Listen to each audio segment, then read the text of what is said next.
అక్క ఎట్లుంది వీడియో తీసాడు పద్ధతి. మరి నువ్వు చెప్పు కూర ఎట్లున్నావు? నాకు అన్నమే మింగి వస్తలే. నేనేం గిత్త చిన్న పొరగాలు తిన్నట్టు తింటున్నా. ఈరోజు అయితే మాది తోటకూర. ఎంత బాగుందంటే అంత బాగుంది. అమ్మని తినమంటే తింటలేదు.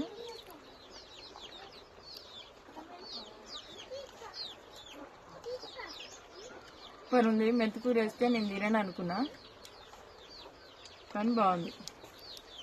ఓకేనా ఫ్రెండ్స్, మరి మీరు అందరు తిన్నారా లేదా కామెంట్ చేయండి. నాకైతే అసలు అన్నం తినొస్తలేదు అనమాట.